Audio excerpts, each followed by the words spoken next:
Buenas tardes a todos. Aparte vengo a dar una conferencia contento. Digo, ganó la Dolfina, así es que cambia mi humor. Bueno, en primer lugar quiero dar las gracias al Cronista Comercial por volver a invitarme. Para mí es un placer estar acá. Digamos, además veo a muchos por los quienes yo tengo mucho aprecio, como es el caso de Hernán, digamos, que ha lidiado con mis notas en la época, en mi otra vida, en la cual cuando escribía y esas cosas más profusamente de economía nada más. Digo, también es un placer verlo a Willy, un placer verlo a Julián. Ah, viniste, al final viniste. Vladimir estaba mirando el partido de polo conmigo. Así que tenemos el lujo de tener al vicepresidente del Banco Central también, que se imaginarán que en el entretiempo del partido que hicimos, hablamos de economía. Digamos, el ministro Quirno, el ministro Toto Caputo, Furiase, el halcón de la ortodoxia, Feli, la diputada Lemoine y la gran arquitecta del triunfo de la libertad avanza, Karina Milei.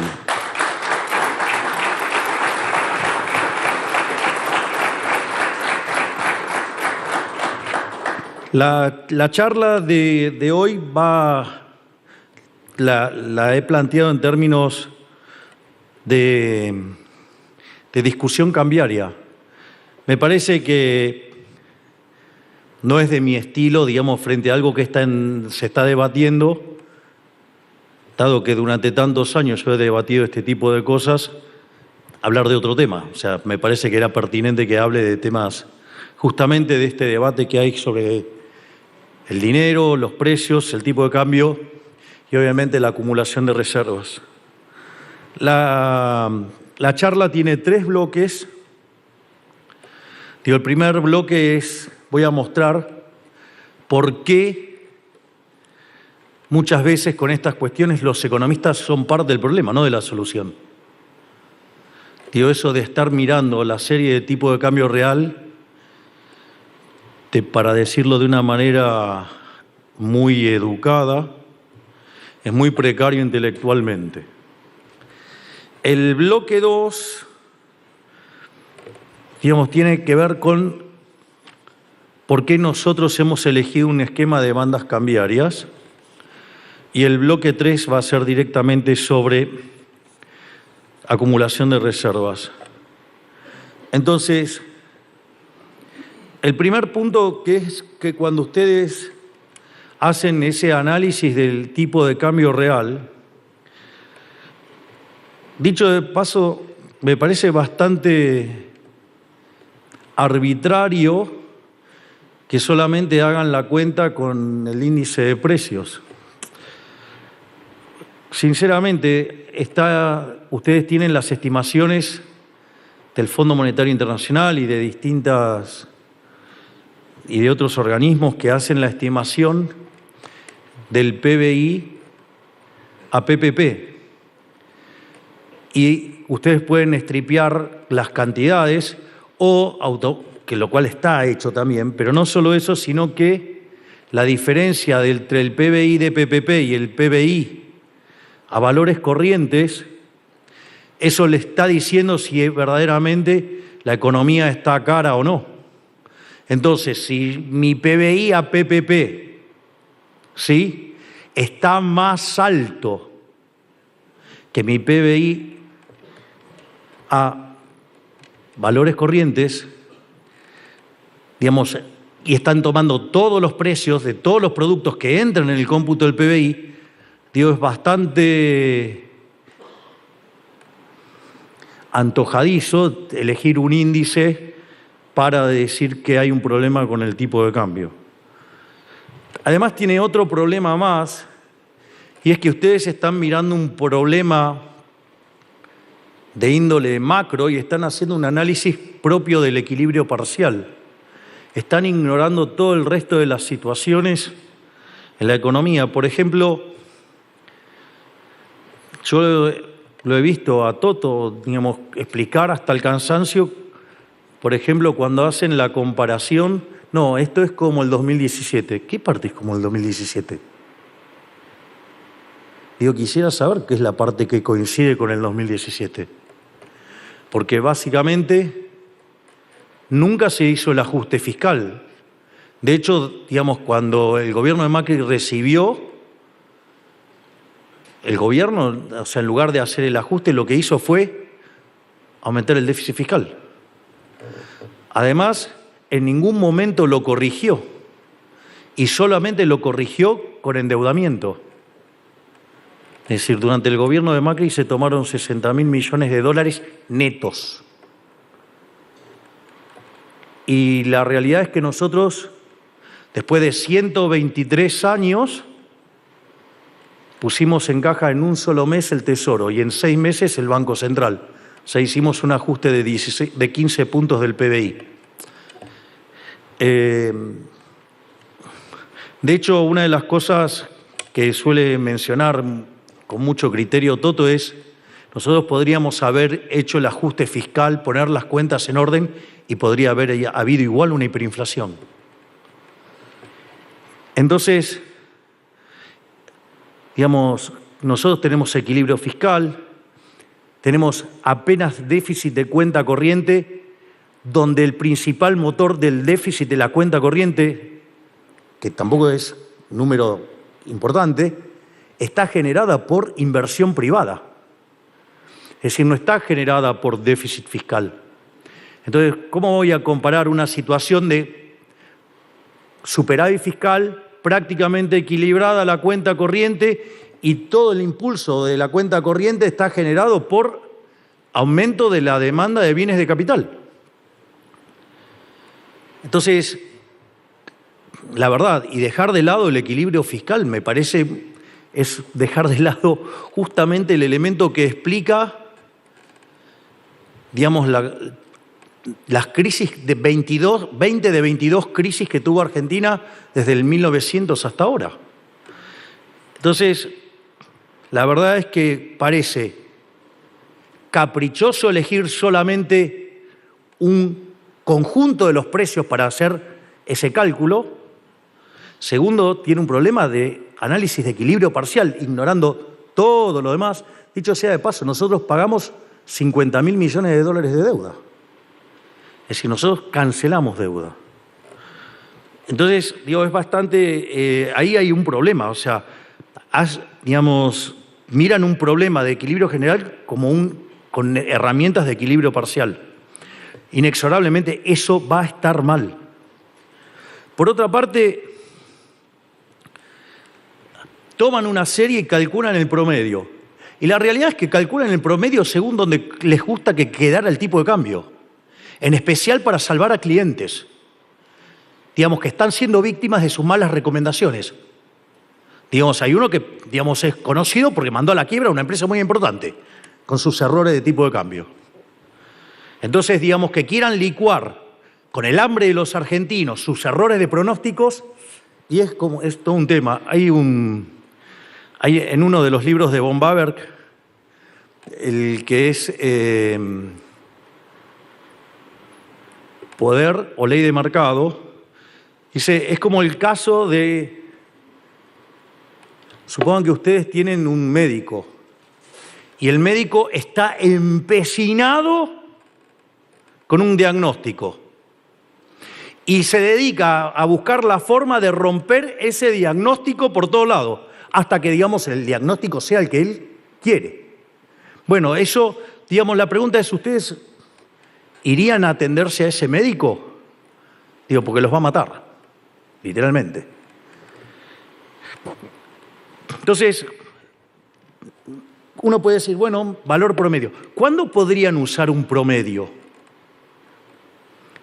¿Ustedes usarían como aproximación de un valor el valor promedio de una serie que tiene mucha volatilidad?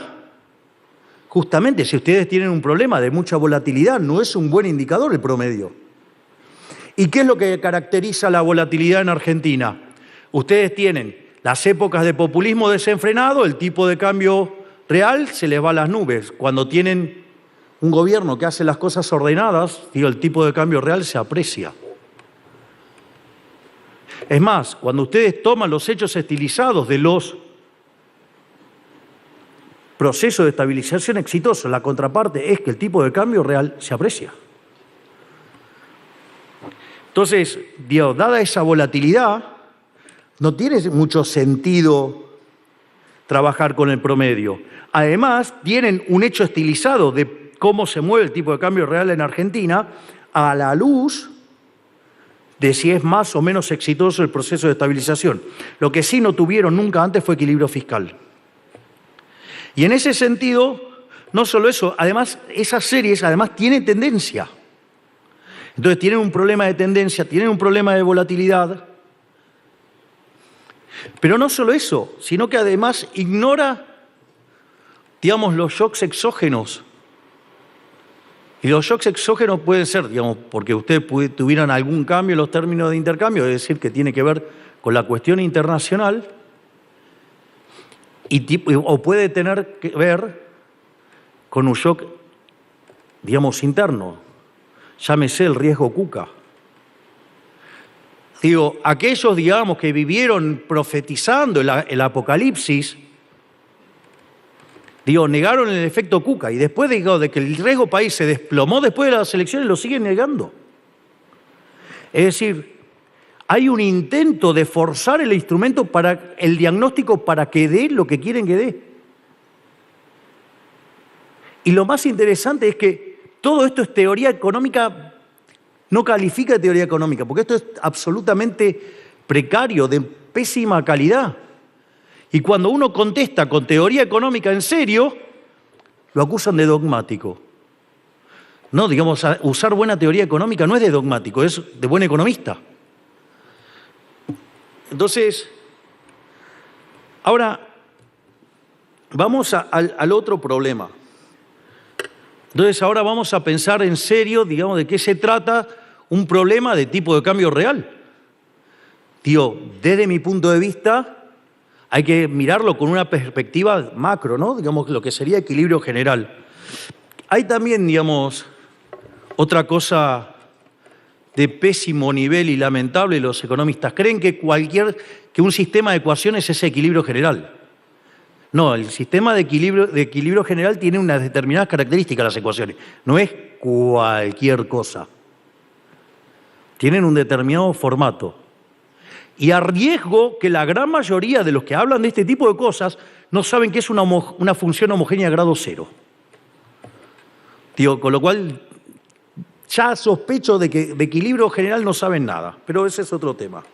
Ahora, cuando ustedes toman un modelo de equilibrio general, para determinar el vector de precios relativo de equilibrio, y supongan entonces que el dinero es el numerario y entonces todos los bienes quedan expresados en relación al dinero, digo, ¿qué es lo que determina la solución de un modelo de equilibrio general? Lo determinan las preferencias, lo determina la tecnología, lo determinan las dotaciones. Y eso es en un caso normal, digo, pero no es lo único que ustedes tendrían que contemplar. Porque, por ejemplo, si yo en la determinación del modelo de equilibrio general tomo solamente estos tres elementos, entonces, y no me preocupo acerca de la cuestión del derecho de propiedad, entonces me da lo mismo la solución socialista extrema, digamos, el socialismo real o el capitalismo. Me parece que no funciona. O sea, digo, estas cosas ni siquiera las explicitan. No las explicitan porque no las saben. No solo eso, sino que además la otra cuestión es las instituciones. Digamos, porque ustedes tienen un marco legal, pero después no se cumple, digamos, eso también tiene un rol importante. Ahora, quiere decir que yo para resolver el sistema de equilibrio general escalado en un numerario llamado dinero, que puede ser el que emite el Banco Central u otro. Básicamente, en ese modelo, yo tengo que saber, para resolver en un solo periodo, cuáles son las preferencias de los agentes, cuál es la tecnología, cuáles son las dotaciones iniciales, digamos, cuánto vale el derecho de propiedad en esa economía realmente y cuánto, digamos, las instituciones funcionan. No por nada Hayek hablaba de la fatal arrogancia, porque mal que nos pese a los economistas, tal como decía Hayek, lo que sí podemos hablar es de lo que no sabemos. O sea, podemos tener una idea de lo que no sabemos, de lo que no se puede hacer, en donde no deberíamos meternos porque el remedio es peor que la enfermedad. Es decir, no hay forma de que ustedes conozcan ese vector tal que puedan resolver el sistema. Por lo tanto, cualquier apreciación que hagan sobre el tipo de cambio real es berreta. Porque para ustedes decir que el tipo de cambio real está alto o está bajo, deberían conocer el valor de equilibrio. Y para conocer el valor de equilibrio, no solo, digamos, en equilibrio general tienen que conocer todo el vector. Y para conocer todo el vector tienen que conocer todas las cosas que dije recién, que no las saben. Ahora, además no es un problema estático. La economía no se termina hoy. Digo, el problema de la economía es una cuestión de índole dinámica. Y entonces, si yo tengo un problema dinámico, ahora no solo necesito saber todos estos parámetros, sino que además los debería saber intertemporalmente. Es decir, tendría que conocer las preferencias de hoy hasta el infinito, pero para eso tendría que saber, por ejemplo, qué va a ocurrir con la población, cómo van a mutar las preferencias. No solo eso, sino que además, como si todo eso fuera poco, van a tener que inferir el progreso tecnológico. Es más, cosas que hoy no hubieran registrado en el conjunto de dotaciones, puede ser que en el futuro descubran que hay cosas que pueden usar que no sabían. ¿O acaso, digamos, no es lo que está pasando, digo, con un montón de minerales y demás cosas que hoy se sabe que se pueden usar para otras cosas? Quizás hace 100 años no se sabía, digo, por decirlo de alguna manera. Por lo tanto, yo tengo que saber todos estos parámetros, o sea, las preferencias, la tecnología, la evolución de la población, la evolución del progreso tecnológico, las dotaciones, las instituciones y el derecho de propiedad de acá a la eternidad. Es decir, y para saber eso yo tendría que ser omnisciente, omnipresente y omnipotente. O sea, debería ser Dios. Les tengo una noticia. Los economistas no califican en esa categoría. El conocimiento de la economía no califica en esa categoría. Y solamente creen que pueden tener ese nivel de conocimiento los fatalmente arrogantes socialistas. Es decir, los herederos del racionalismo, pero los herederos del racionalismo, digamos, nos llevaron al comunismo. No funcionó. Fue un fracaso en lo económico, en lo social, en lo cultural. Y hay un detalle, que para mí no es menor, pero quizás para los comunistas sí, porque de hecho lo consideran algo que era necesario. Mataron a 150 millones de seres humanos. En cambio, digamos, la diferencia de toda la rama que la hace con John Locke en adelante, reconoce que el hombre es falible, que se puede equivocar, digamos que no es perfecto, y de ahí, digamos, vayan al autor de la escuela austríaca que quieran. Por lo tanto, ese análisis no solo que es de equilibrio parcial, sino que tiene la peor de las combinaciones de lo que Hazlitt diría que es el mal economista. Dice Hazlitt en un libro maravilloso que se lo recomiendo enfáticamente. Digo, es maravilloso el libro, evita un montón de estupideces que se repiten a diario. Se llama La economía en una lección. Y en ese libro dice, ¿cuál es la diferencia entre el buen economista y el mal economista? Bueno, el mal economista solamente mira un mercado e ignora todos los otros mercados, o sea, hace equilibrio parcial versus el equilibrio general, y además ignora el tiempo, o sea que hace, digamos, economía de un solo periodo. Entonces, en ese contexto, vean que esta forma, donde, como miran muchos economistas el problema, es, digo, yo ni siquiera lo calificaría de hacer economía. Entonces, digamos, alguien que levanta, digamos, si me hace un análisis del tipo de cambio real diciendo esto, digo, y que me conteste que soy dogmático. Digo, que dejen de recurrir a la falacia ad hominem, ¿no? Digo, que me demuestren que estoy equivocado, no con cosas berretas que no cierran. Pero ahora voy a hacerlo más divertido. Voy a hacerlo con un modelo de equilibrio general muy básico, que es el modelo de transables y no transables. No es un modelo muy difícil. Entonces, el tipo de cambio real en ese modelo viene determinado, ¿sí? Digo, por el precio de los transables dividido el de los no transables. Entonces, supongamos que estamos en una situación de equilibrio, porque, digamos, no sé, tuve una revelación y me enteré que ese es el de equilibrio. Entonces, en ese contexto, sufro un shock un shock productivo negativo sobre el sector no transable. ¿Qué creen que va a pasar si tengo una contracción de oferta en el sector de los no transables? Va a subir el precio de los no transables. Si miro ese modelo, lo que voy a tener es que el tipo de cambio real se me está apreciando. Y esa apreciación del tipo de cambio real me está indicando ¿qué cosa? Que yo tengo que dirigir los recursos al sector no transable. Porque acabo de tener un shock productivo negativo. Por lo tanto, hay una señal de precio que dice que tenés que invertir en el sector no transable. Entonces vendría acá el conjunto de los piromaníacos fanáticos de devaluar y que en el fondo, digamos, tienen que lavar culpas con sus clientes o hay otro que se timbiaron ellos directamente. ¿Sí? ¿Qué van a pedir? ¿Devaluación? O sea, si ustedes devalúan en lugar de arreglar el problema, ¿qué hacen?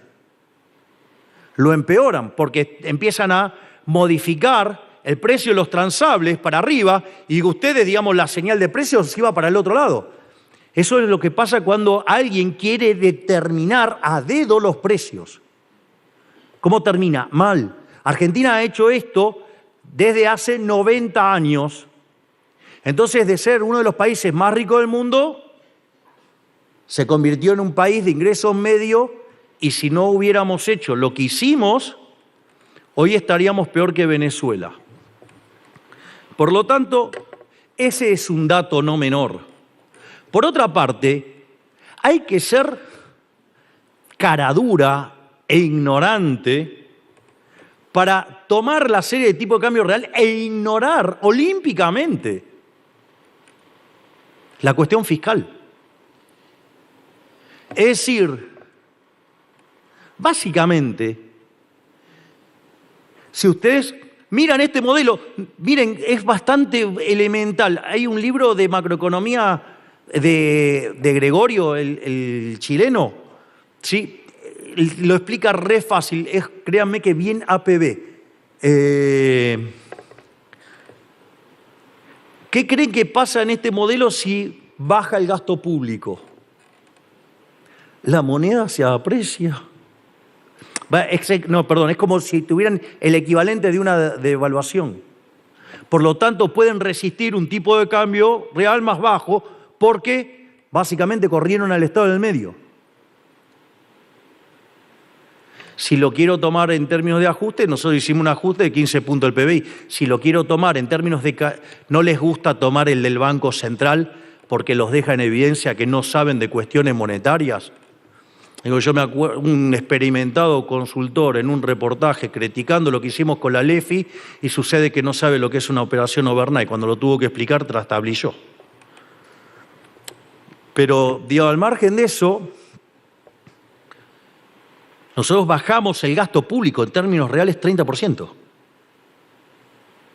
Eso les permite vivir con un tipo de cambio real más bajo. Por lo tanto, lo primero que diría es que si el fundamento que aporta un economista para decir que algo no cierra usando esta variable, le diría, por lo menos desconfíen. Y si no, miren el track record, porque no sea cosa que en los últimos 2 años le vienen pifiando sistemáticamente. El segundo punto que quiero hacer es el de la flotación de las bandas.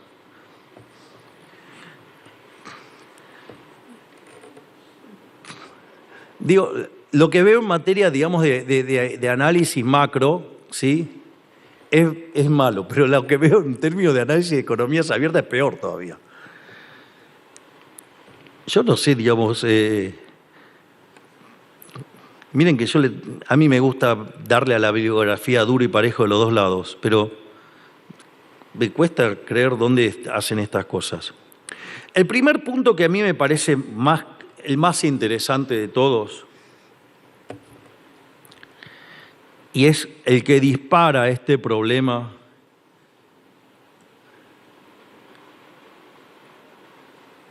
a mí me encantaría ver, porque digo, me juego que hay muchos que hablan de expectativas racionales y al mismo tiempo hablan de fast-through. Eso es un canto de la inconsistencia. Pero, ¿cómo sería el vector de precios esperado, dada la estructura real que determina el conjunto de precios relativos? La expectativa de los precios vendría a estar dado en un modelo de expectativas racionales. ¿Por qué vendría a estar dado? Por la cantidad de dinero. Es decir, si ustedes derivan un modelo de equilibrio general, es un modelo con funciones de exceso de demanda que todas dependen de los precios relativos. Y si el dinero ustedes lo utilizan para comprar esos bienes, la función de demanda de dinero también sería una función, digamos, dependería ¿de qué? Del sendero intertemporal de consumo. Y el sendero intertemporal de consumo dependería de los precios relativos.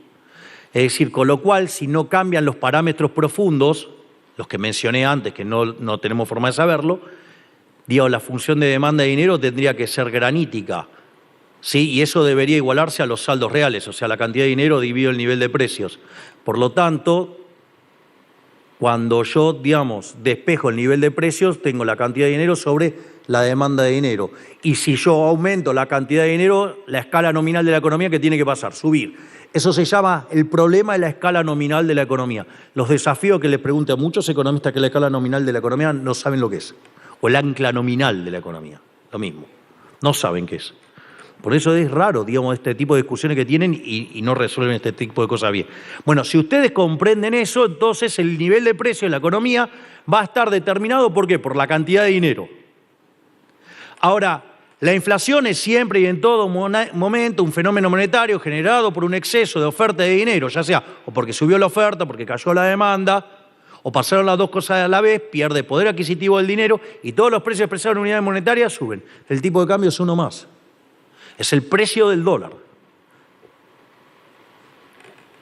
Ahora, Ahora, ¿esto es instantáneo? No, lo hemos dicho hasta el cansancio.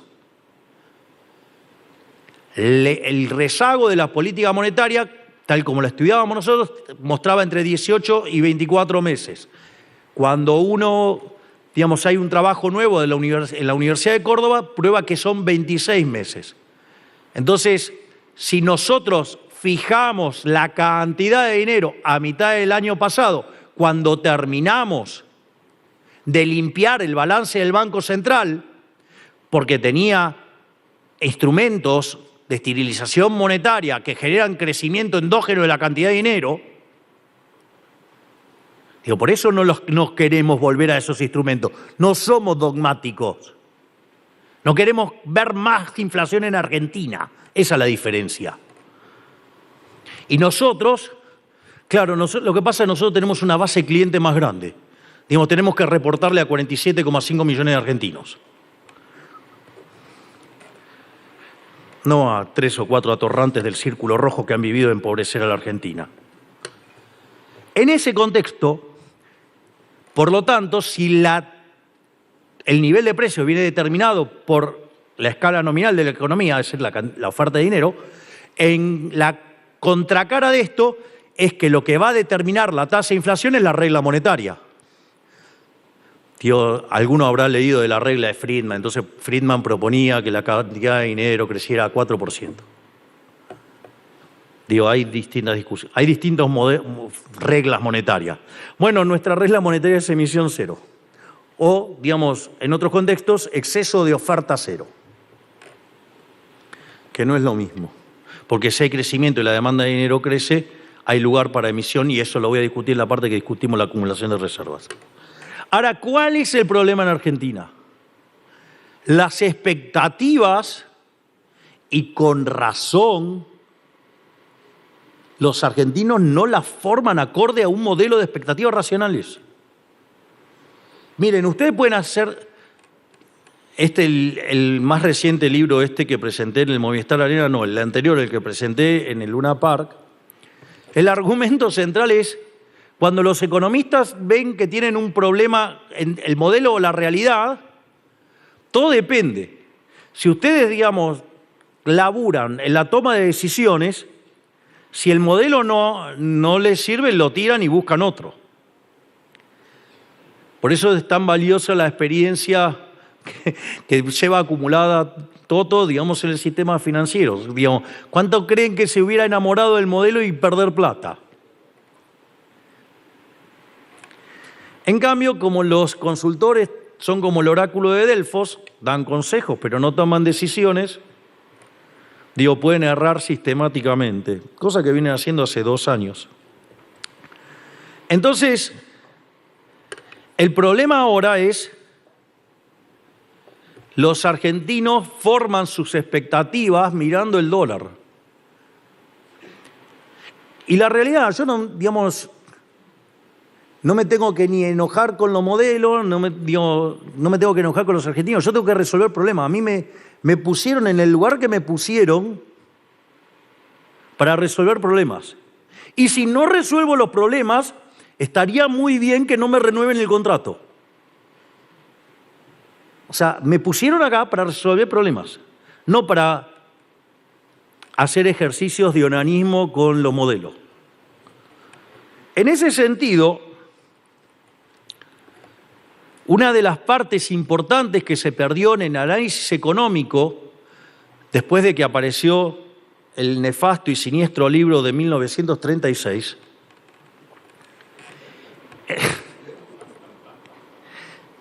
soy Milei, alguna déjenme pasar. Que implicó un retroceso enorme en materia de teoría económica.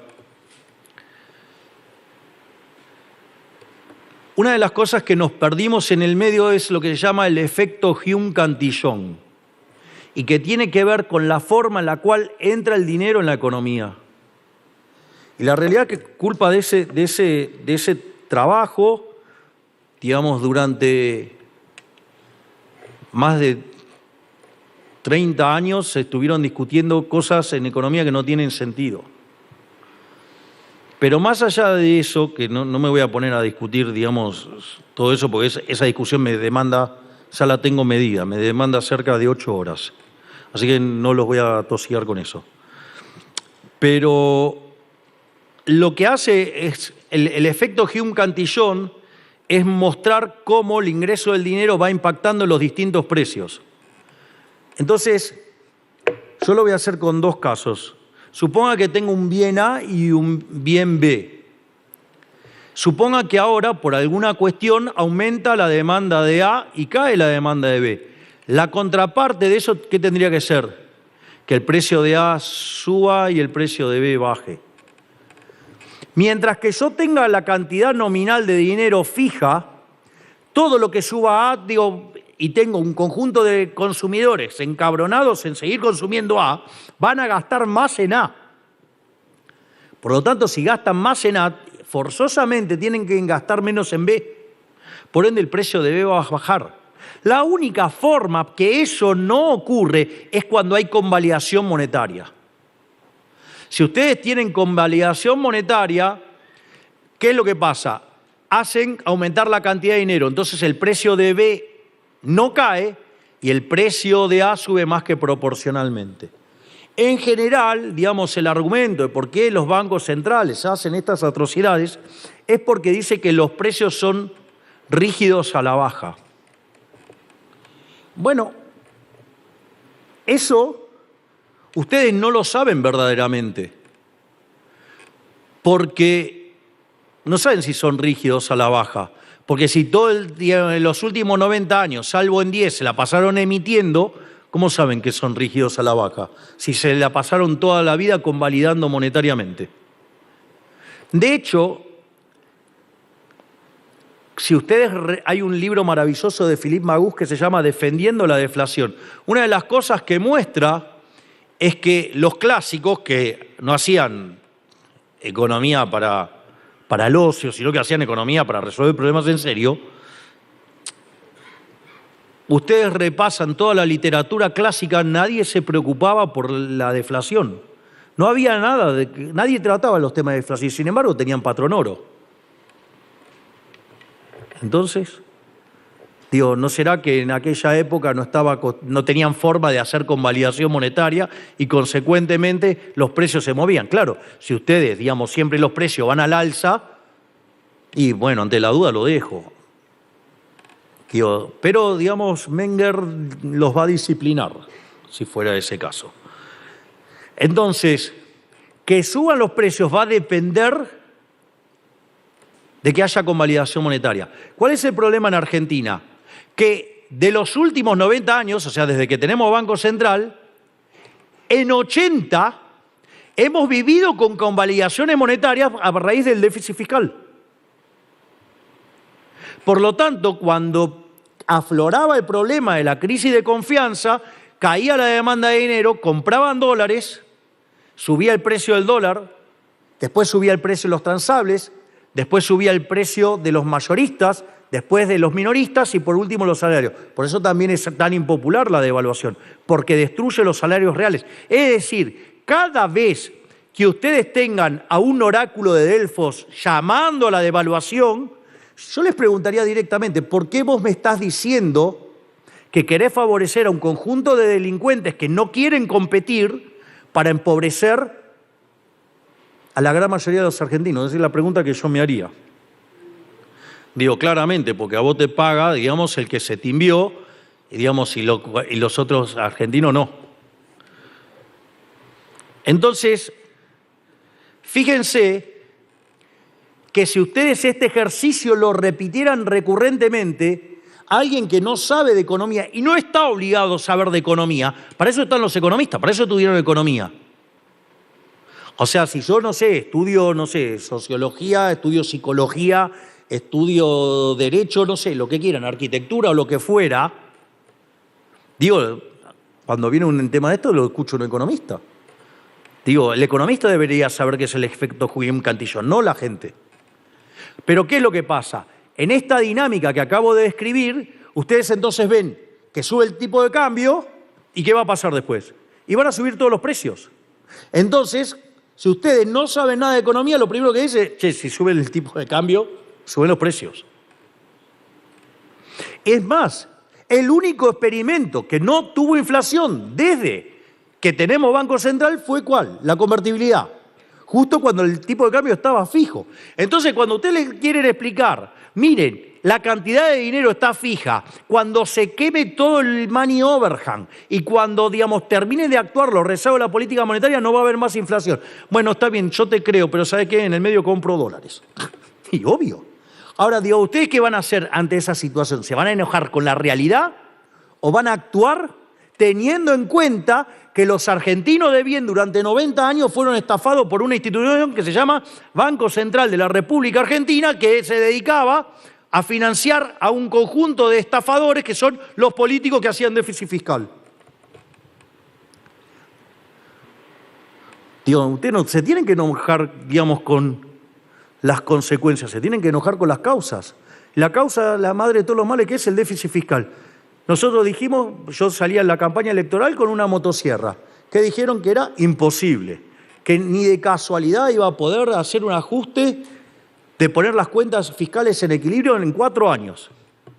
Y menos teniendo, digamos, el 15% de la Cámara de Diputados y 10% de la Cámara de Senadores. Lo hicimos en un mes. Entonces, cuando ustedes tienen este mecanismo de formación de expectativas, si ustedes quieren trabajarlo como si trabajaran con expectativas racionales, ¿saben qué va a pasar? Digo, van a estar pensando la realidad con un mecanismo, con agentes que no son los que ustedes tienen. ¿Y saben qué? Si piensan con eso, se van a equivocar. Es decir, solamente van a acertar cuando aparece el error tipo 2, o sea, hicieron todo mal y les salió bien de casualidad. Dicho esto, otro tema más, digo, acá hay mucha gente vinculada a las finanzas. Yo que sepa, cuando ustedes quieren evaluar si una cartera es buena o no, ¿con qué la evalúan? Con el Sharpe ratio, ¿no?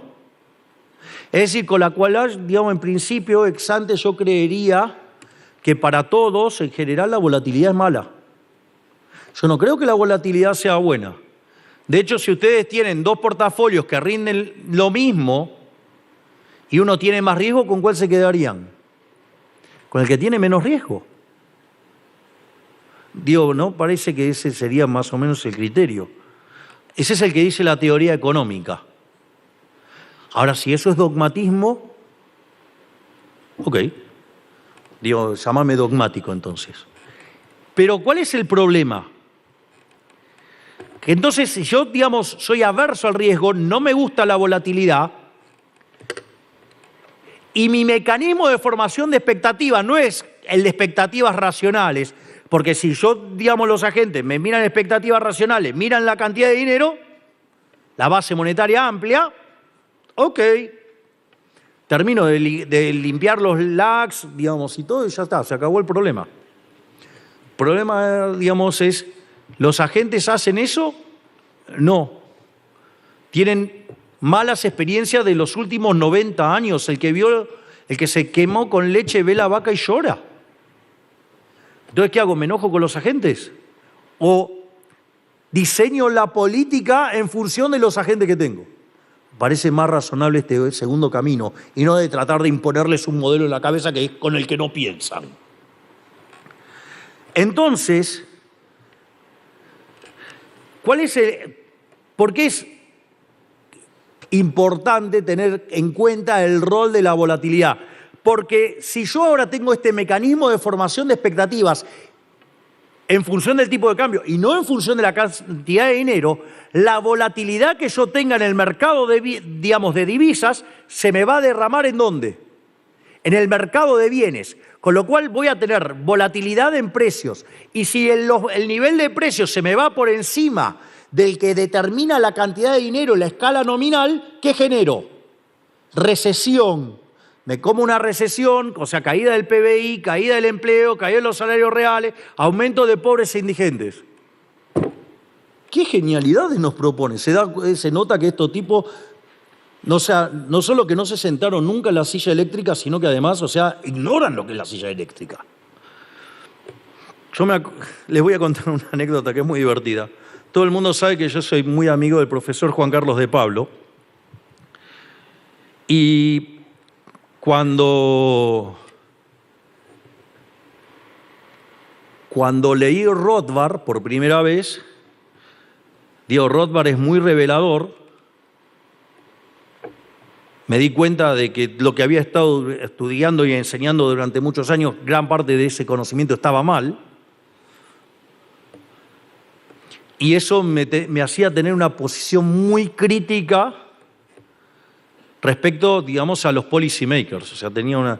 Y cuando yo hablaba con De Pablo, lo notaba como condescendiente con los políticos. Digo, a mí no me entraba en la cabeza que una persona con el conocimiento, con la experiencia, fuera condescendiente con estos tipos. Yo no podía creer, no me lo bancaba de ninguna manera. O sea, no podía ser. Entonces discutíamos recurrentemente y el profe, con mucha sabiduría, dado que habíamos mirado mundiales juntos, habíamos pasado fiestas juntas, teníamos un vínculo maravilloso, dijo, desconectemos hasta que madure un poco.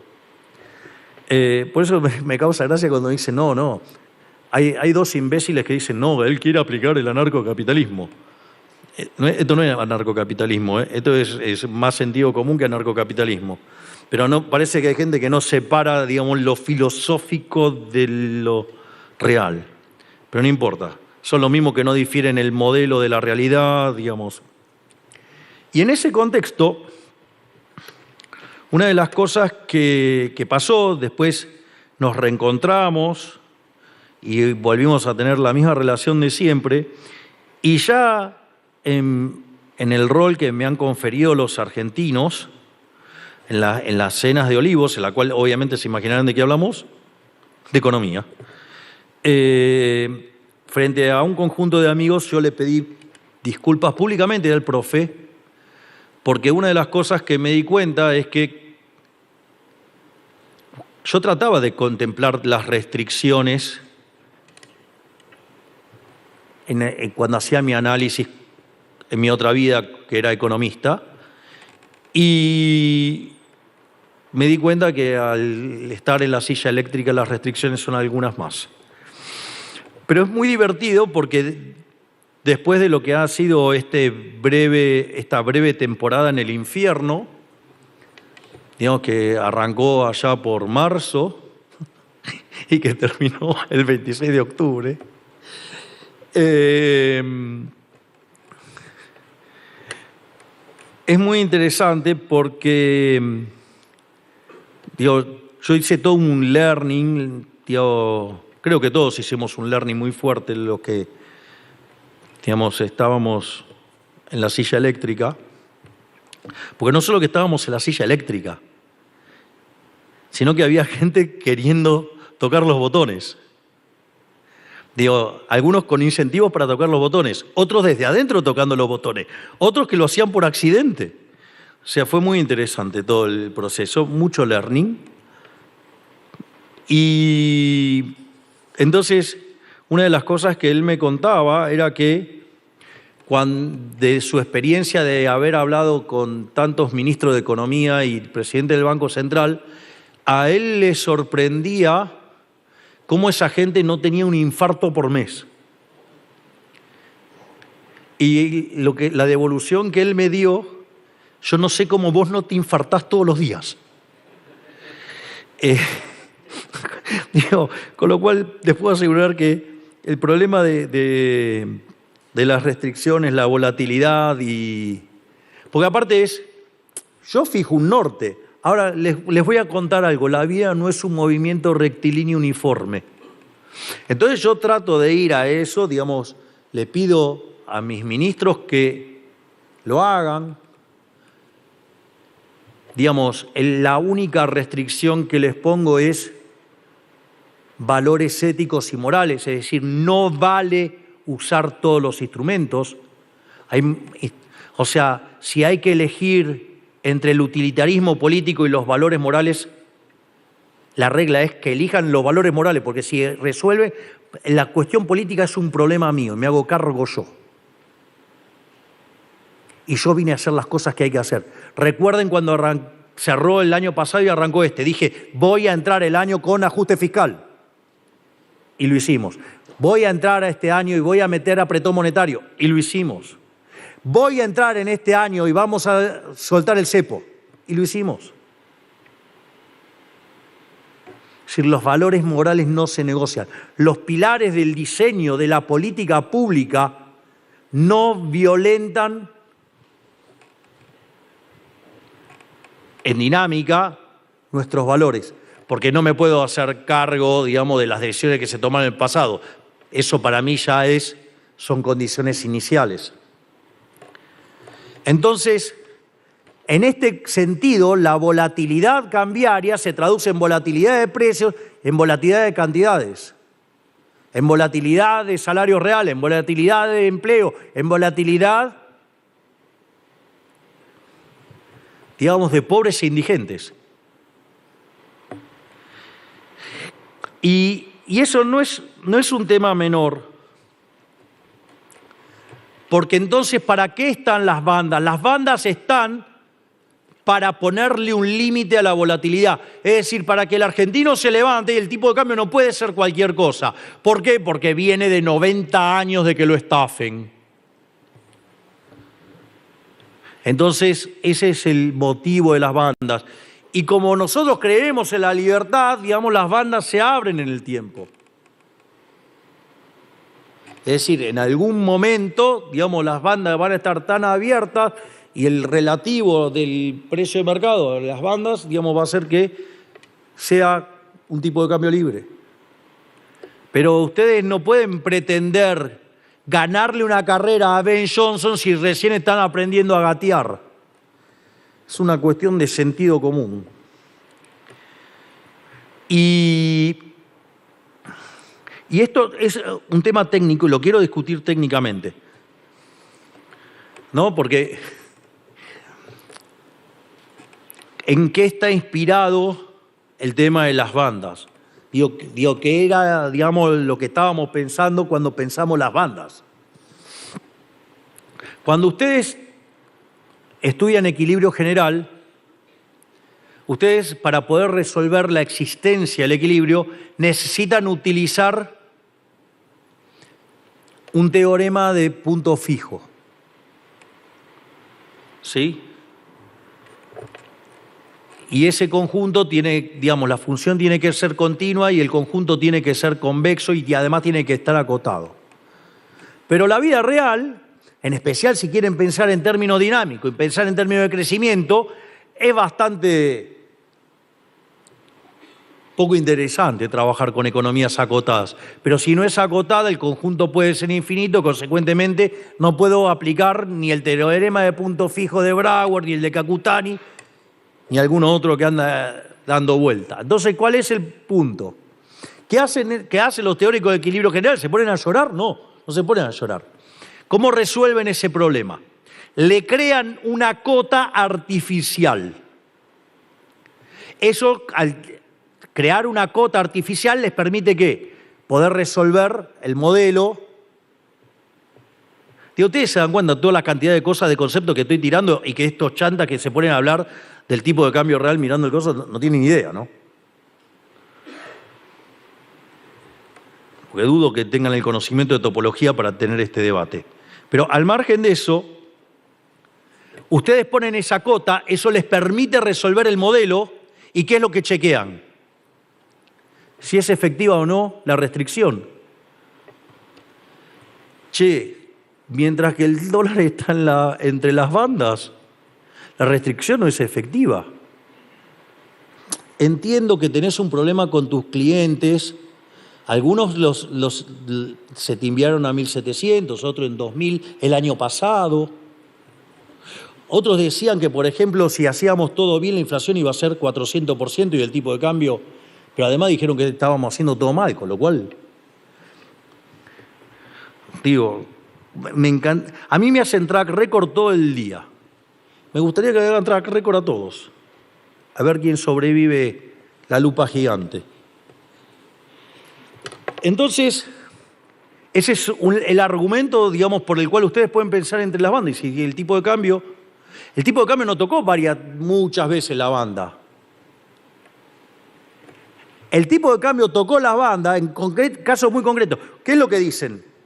Los que tienen que lavar sus culpas. No, lo que pasa es que ustedes los salvó Estados Unidos. Ja, ja, ja. Y hago una pregunta. La dolarización de portafolio previo a la elección, 42% de M2. El nivel de dolarización más grande de la historia argentina. Digo, nunca se dolarizó tanto. Digo, riesgo Cuca. O sea, miren qué fuerte que era el programa que se bancó eso. Porque yo hago una pregunta.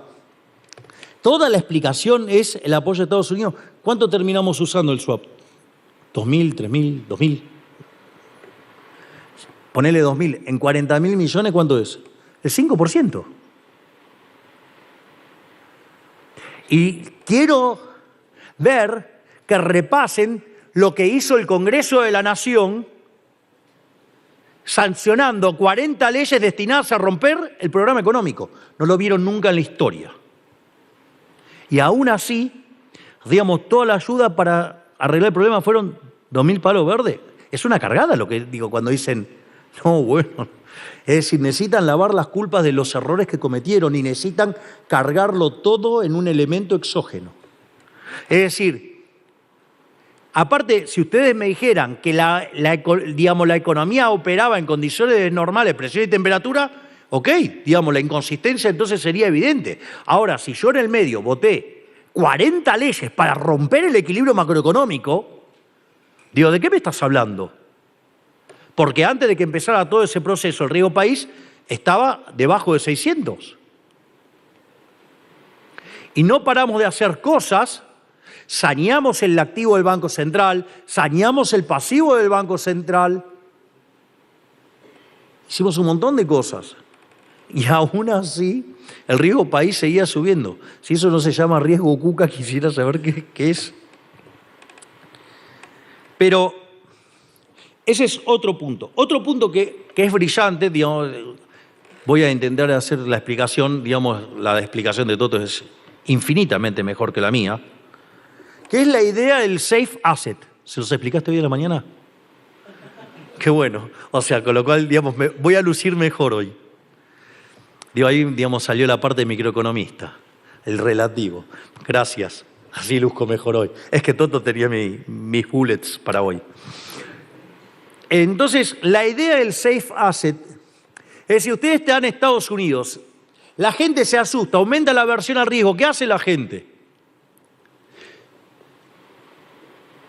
Sale de los activos riesgosos y se coloca en títulos del tesoro o en dinero. Entonces tienen un problema de que le baja, digamos, tienen presiones deflacionarias y como la compra de los bonos del tesoro hace que el precio sube, la tasa de interés baje, le genera un efecto compensación y entonces es un buffer, hace que no sufra tanto la actividad. A veces el incremento de la aversión al riesgo es tan grande que casi, digamos, lo tendrían que resolver con tasas de interés negativas. Pero como tampoco, digamos, saben qué es la tasa de interés, o sea, por ejemplo, cada vez que ustedes escuchen a alguien decir que la tasa de interés es el precio del dinero, táchenlo porque ese es un bruto. Yo les hago una pregunta. En el modelo de Ramsey, modelo prototípico de la intertemporalidad, hoy el modelo macroeconómico básico, la pregunta es, ese modelo no tiene dinero y sin embargo tiene tasa de interés. La tasa de interés existe porque existe el tiempo, no porque existe el dinero.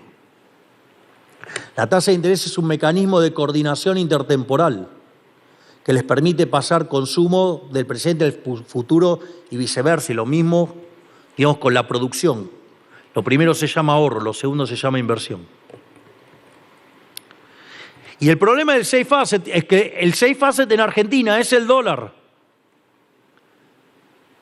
Y dado el mecanismo de formación de expectativas, cuando a mí me torpedean las condiciones de solvencia intertemporal con 40 leyes y me afectan a los bonos, digo, me salen del mercado de bonos y se me compran, ¿qué compran? Lo mismo que hacen los americanos, dólares y títulos del Tesoro norteamericano. La diferencia es que a nosotros se nos dispara el tipo de cambio y me vuelve el nivel de precios un barrilete. Entonces la discusión del safe asset es una tremenda discusión. Ahora, digo, yo les acabo de dar un montón de argumentos, pero hay uno que es todavía más fuerte que todos esos y que muestra lo bruto que son estos tipos.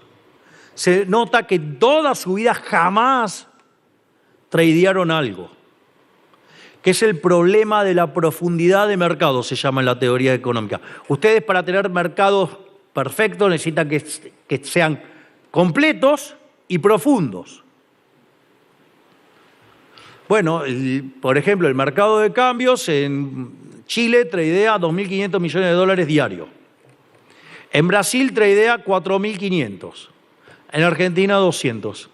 Hay días que tradea menos de 100 palos. Pasan 2 horas, 3 horas, no tradeó nada. Y ni que hablar, digamos, si aparecen dos tipos, no desde la mesa de dinero, sino con sus celulares, diciendo, che, pon el precio acá que yo te lo pago. Salta, entonces, con medio palo verde, hacen saltar el tipo de cambio y al momento aparecen los periodistas cómplices de esto y ponen, estalló el tipo de cambio, con lo cual le pudren la cabeza a la gente. Entonces, ustedes me van a decir, en verdad, digamos, no hay que flotar. Digo, o sea, no cumple con ninguna de las condiciones para flotar en condiciones como flotaría Estados Unidos o países, digamos, con mercados mucho más completos y mucho más profundos. Digo, una forma de arreglar esto es haciendo la economía más abierta.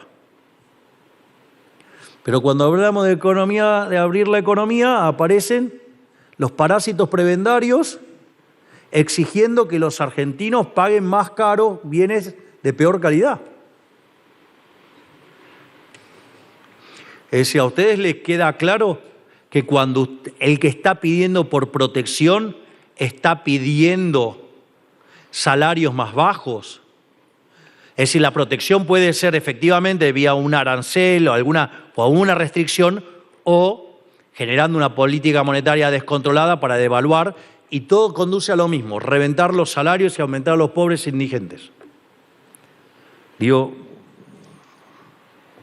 la verdad, no me parece que ese deba ser. Porque aparte, ¿qué es lo que dicen? Digo, ¿no? ¿Cuántas veces escucharon? No, porque si abren la economía, el sector X va a caer. ¿Y? No, pero va a dejar un tendal de desempleados. Falso. Falso. De vuelta, la falacia de lo que no se ve. Si ustedes abren la economía y ese bien, determinado sector quiebra, es porque el bien que ustedes están trayendo de afuera es de mejor calidad y o más barato. Cuando pasa eso, ustedes tienen un ahorro y ese ahorro lo van a gastar en otro bien, que además es más productivo y lo quiere la gente. Con lo cual, en realidad, no se produce pérdida de empleo y como van a un sector que es más productivo, la economía gana en productividad y además, como los individuos disponen de mayor cantidad de bienes, además son más felices. Eso sí, el empresario prebendario que quiere defender su prebenda y que quiere cazar en el zoológico, ese sí va a estar peor. La pregunta entonces es una pregunta, de índole moral. Es decir, salvamos a un prebendario, digamos, tiracoimas, coimas a otros políticos de otro tiempo, no ahora porque le corto la cabeza, y coimas a los medios de comunicación para que defiendan esa posición inmunda, contra el resto de los argentinos. Desde el perspectiva moral, ¿a ustedes les parece bien robar a todos los argentinos para salvar a un delincuente que se puso, en connivencia con políticos y con medios de comunicación para que defiendan lo indefendible? Yo ya tomé una posición. Con lo cual, ahí tenemos más que sobrados argumentos para defender el esquema fiscal, monetario y cambiario que estamos teniendo. Porque dicho sea de paso, Claro, lo que pasa es que no ven lo que está a la vista, menos van a ver un contrafáctico. O sea, no van a contemplar que nos salvamos de una hiperinflación del 15.000%, porque no internalizan el problema del money overhang, que era el doble que el del Rodrigazo. Con lo cual la inflación se hubiera multiplicado por 12. O sea, si venía, digamos, al 300, se hubiera ido a 3.600. Pero tampoco contemplan que podíamos haber quintuplicado la cantidad de dinero en un día con los pasivos remunerados. Ni mucho menos, o sea, no saben lo que es una tasa overnight. El único que habló, digamos, del problema de las LELIQ, después pase la campaña, fui yo. Yo voy a pretender, digamos, que entiendan que había el equivalente de 9 bases monetarias venciendo en pesos. Y nosotros hicimos todo el programa de estabilización, a diferencia de grandes parlanchines que mandaron a otro ministro a hacer el plan Bonex o meter corralón y demás. Nosotros, digamos, hicimos esto respetando los derechos de propiedad. Hicimos esto, además, recomponiendo precios relativos de tarifas pisadas. Hicimos el ajuste fiscal. No fijamos el tipo de cambio para achicar, digamos, hacer más fácil la tarea. Tenemos equilibrio fiscal. 123 años dicen que no tuvieron otros. Es interesante esto. Es interesante porque así como niegan que pagamos la deuda, dicen que, digamos, históricamente, o sea, yo desde que tengo uso de razón y miro los números del fisco, siempre se miró en base caja, digamos, para los que vienen de la contabilidad en lo que se llama percibido. Siempre se miraron así los números fiscales. Como nosotros tenemos equilibrio fiscal en el base caja, en el percibido, como se miró siempre, no hay equilibrio fiscal, porque en el base de vengado no. O sea, nos cambia la metodología. Digo, y lo que no se dan cuenta es que muestran que son brutos en términos de contabilidad, que están haciendo doble contabilidad. Cuando yo tengo bonos tipo cero cupón, ¿sí? Digamos, los intereses, digamos, van a estar redimidos el día que yo, digamos, pago la deuda. Pero esa deuda yo la tengo ya registrada, ya está imputada en la deuda. Es decir, con lo cual lo que están haciendo es doble contabilidad. Es decir, para tratar de negar los logros de este gigante que es Toto Caputo, niegan y hacen mala contabilidad a propósito, porque ya no entiendo por qué cometen este error. Pero es más, eso sería válido si la deuda, ya con la deuda fija.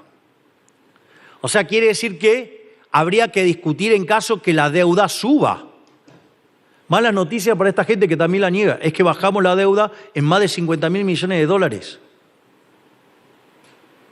Pero claro, digo, tienen que lavar culpas con sus clientes.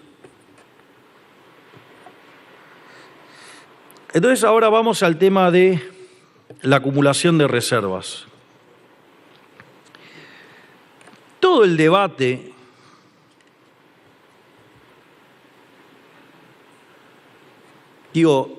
desde mi punto de vista, no está planteado de la manera correcta.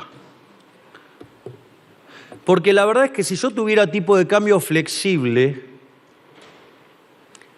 plenamente flexible, economía internacional monetaria 101, no estoy pidiendo que sean Rogoff. A quien tuve el privilegio de conocer.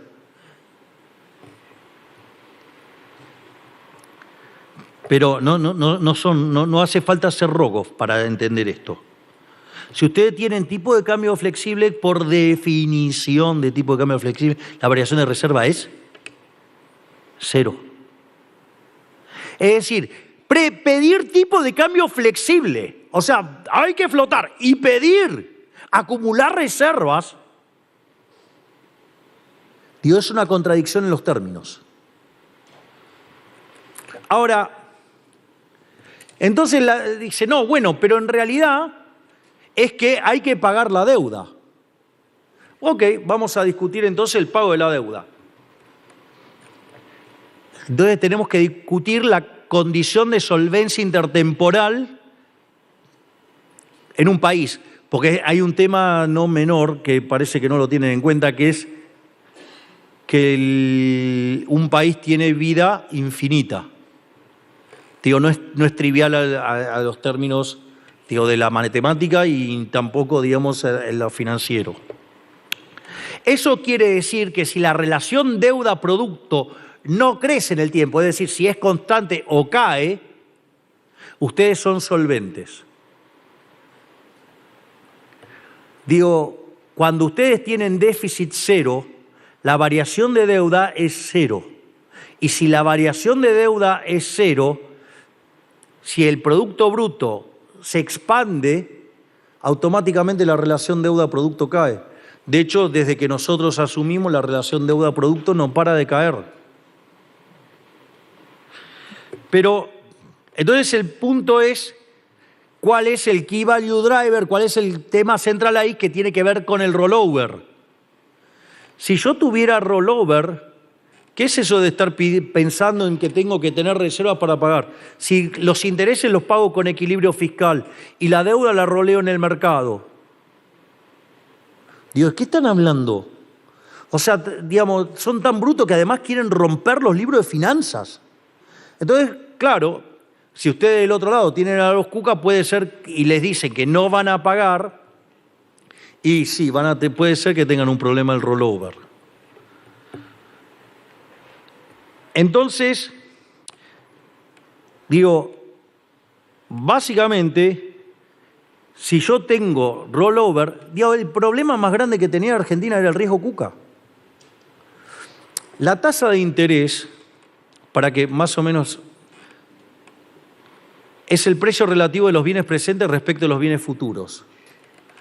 Si yo del otro lado tengo un tipo que dice que va a destruir todo, va a romper todo, no va a dejar... Cuando la estrategia era romper el modelo de Milei, digamos, la estrategia era no pago, no esto, no otro, rompo los contratos, rompo todo. Ese escenario se parece mucho a un escenario que se llama escenario del fin del mundo, en lo que es la tipificación que hace de Pablo en la economía como proceso decisorio. Si estamos en el escenario del fin del mundo, ¿qué sentido tiene trasladar consumo al futuro? Si no hay futuro, es el escenario del fin del mundo. Si es el escenario del fin del mundo y no hay sentido para el consumo futuro, porque solamente vale el hoy, o porque, digamos, o tengo agentes miopes tal que solamente les importa hoy, o sea, se llama miopía intertemporal, digo, desaparece el futuro. Entonces, ¿cuánto vale? No hay demanda en el futuro. Por lo tanto, ¿cuánto es el precio de los bienes futuros? Cero. Por lo tanto, la tasa de interés, ¿cuánto es? Infinita. Miren lo buenos que somos nosotros, que logramos que, a pesar de las barbaridades que decían, digamos, los nerdentals, aún así, digamos, llegó solamente a 1.500. Digo, a veces requiere también de conocimiento para poder entender los contrafácticos.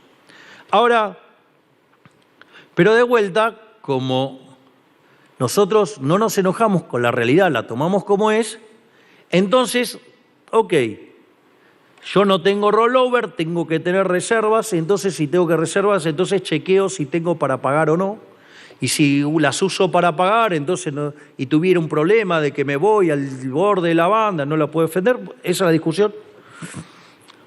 Entonces ahora, ¿alguien se preguntó entonces qué son las reservas? Digo, ¿alguien se preguntó por qué acumulan reservas? Digo, Estados Unidos no acumula reservas, Europa no acumula reservas. ¿Por qué entonces acumular reservas? porque entonces que tengo un problema de que ocasionalmente se me cierra el mercado de capitales.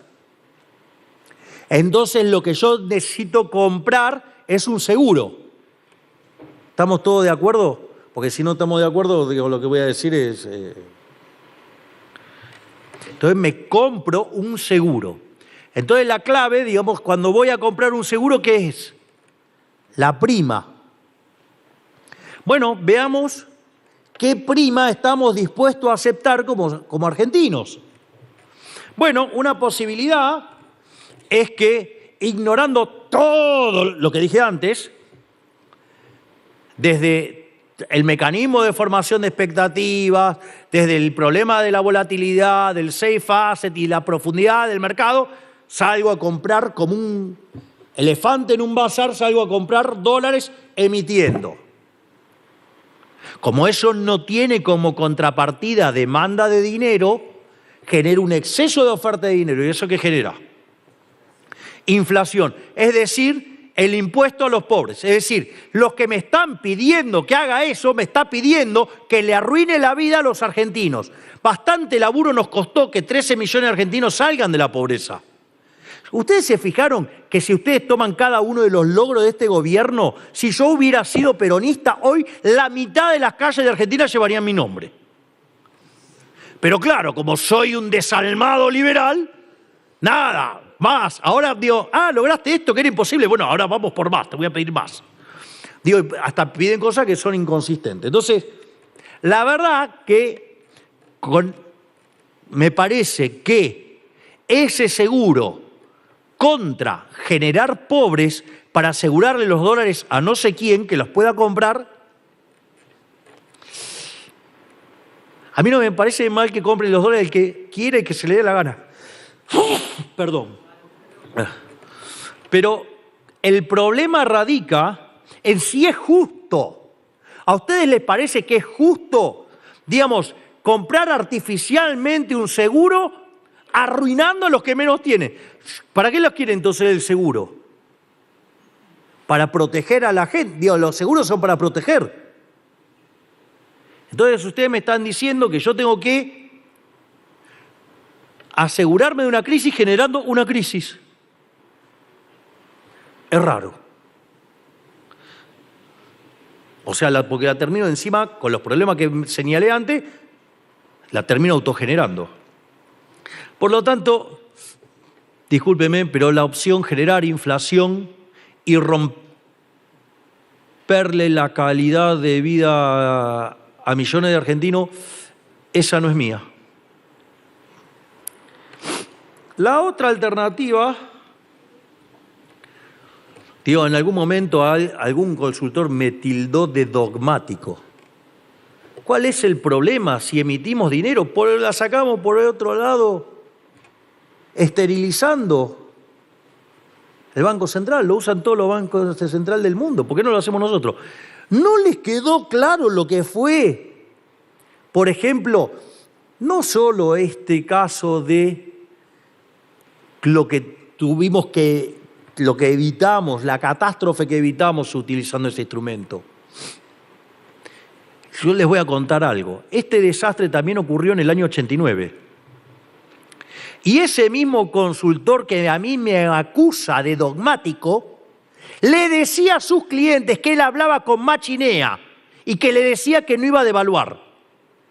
Después devaluó.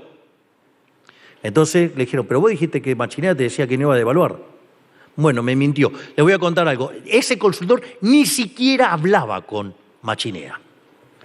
Digo, así los van conociendo. Vamos a sacarle la careta a todos. La otra alternativa es, bueno, yo ahora no solo pago los intereses, además pago el capital. Con lo cual, para pagar el capital, si yo hoy estoy en déficit cero, ¿qué voy a tener que hacer? ¿Achicar más el gasto público? Mire, lo estamos achicando, pero les aviso que cerca del 75-80% del gasto público es social. Con lo cual, ¿qué me están proponiendo entonces? ¿Que suba los impuestos? ¿Saben qué? Impuesto inflacionario o impuesto explícito para mí siguen siendo impuestos. Consecuentemente, ese seguro es muy caro porque mata el crecimiento económico. Es decir, en el fondo termina perjudicando a los argentinos de bien. La otra alternativa es que yo lo haga con deuda. Digo, me roleo y si además quiero tener más reservas, bueno, lo que puedo hacer... gracias. Este hombre tiene uno de los trabajos más difíciles del mundo, que es mi jefe de protocolo. No saben la mal que la pasa, porque tengo un problema de incumplimiento con el protocolo que me excede. Les pido perdón.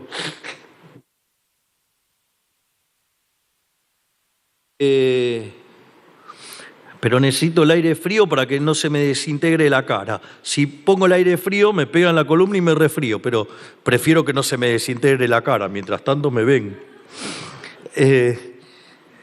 Entonces, yo lo que tengo que elegir es, ok, me endeudo, digo, para tener un seguro.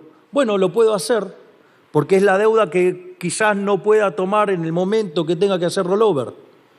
Bueno, entonces si tomamos más deuda que más allá del rollover, digo, se van a empezar a quejar que nos estamos endeudando. Sí, claro, ¿no querían acumular reservas? Esa es otra forma. Esta parece más razonable, digamos. Entonces, es como, bueno, soy averso al riesgo, tengo miedo de perder el acceso al mercado, entonces cuando se abra la ventana, la aprovecho, cambio el perfil de vencimiento, digamos, bajo la tasa y además me guardo algunos dólares extra por si tengo problema. Digo, eso parece, digo, más razonable. No es neutro en términos de efectos distributivos, pero lo podemos discutir. Y la otra es hacer privatizaciones. Obviamente, ¿cuál es la prima ahí? Y el tamaño de los activos que estoy liquidando. Entonces, liquido esos activos y los dejo en el Banco Central. O, la otra cosa, o tomo más deuda y el Tesoro con esa deuda le paga a su acreedor Banco Central de la República Argentina. Eso, digamos, es razonable. Entonces, pero para eso necesitamos volver al mercado y tenemos alta confianza de que lo vamos a hacer porque, digamos, el pago para enero, ya se lo dijiste, ¿no? Sí. Así es que, en ese sentido, nosotros vamos a honrar las deudas y esperemos que mejore la calidad del análisis económico de la Argentina y, digamos, y no estén todo el tiempo, haya que estar explicando que 2 más 2 es 4.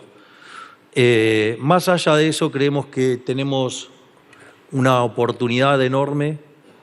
Hemos dejado atrás el riesgo Cuca. La elección del 26 de octubre ha sido verdaderamente impresionante. Si hubiera sido, digamos, una elección presidencial, el resultado de la elección hubiera sido 41-24. Eso se llama primera vuelta. No solo eso, sino que además se utilizaron muchas listas fantasmas para engañar a la gente. Si ustedes corrigen por ese efecto, hubiéramos conseguido 45 puntos porcentuales, con lo cual la paliza hubiera sido más grande y aun cuando hubieran sacado más, tampoco les alcanzaba. Ya no hace ni siquiera falta sacar 10. Y además, digamos, no estaba mi cara en la boleta. Yo hacía campaña y no estaba mi cara en la boleta. Es más, ganamos la provincia de Buenos Aires y no estaba la cara de nuestro candidato en la boleta. Y aún así le ganamos. Y por eso el otro día, con Toto, no era con vos, era con Fede. Dijimos que la boleta única papel había sido la mayor ganancia de productividad de la historia argentina. ¿Por qué? Porque derrumbó el riesgo Cuca. Al derrumbar el riesgo Cuca, derrumba la tasa de interés. Al derrumbar la tasa de interés, eso permite que el producto marginal del capital deba ser más bajo. Es decir, la contracara de eso es más capital en la economía. Si tengo más capital en la economía, me aumenta la productividad del trabajo y los salarios reales aumentan. Es decir, es un shock de productividad porque se terminó el fraude en la Argentina. Ningún gobierno siendo oficialista quiso hacer la boleta única papel y los únicos que tuvimos el coraje para hacerlo fuimos nosotros.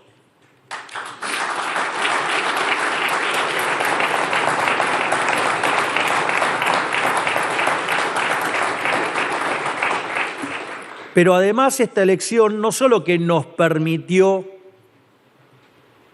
conseguir el tercio en diputados para defender los vetos. En realidad había 127 bancas en juego. Nosotros ganamos 64. Es decir, que por cómo se dio la distribución de votos, sacamos más del 50% de las bancas disponibles en diputados. Y eso hoy nos permitió que Martín Menem sea el presidente de la Cámara de Diputados por 2 años más. Y somos nosotros los que vamos a manejar las comisiones en el Congreso.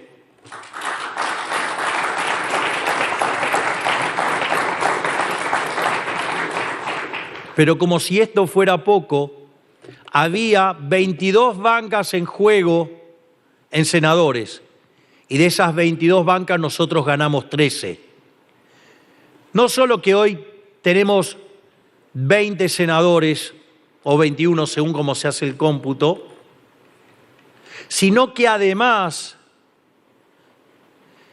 perdió la mayoría el peronismo.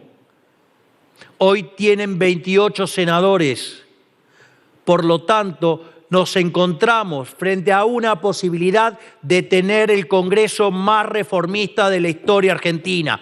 Porque si nosotros, con 15% de los diputados y 10% de los senadores, hemos hecho la reforma estructural más grande de la historia argentina, con este Congreso no tengan dudas que vamos a ir hasta el hueso, hasta hacer de Argentina el país más libre del mundo, que va a permitir que volvamos a ser grandes nuevamente. Muchísimas gracias.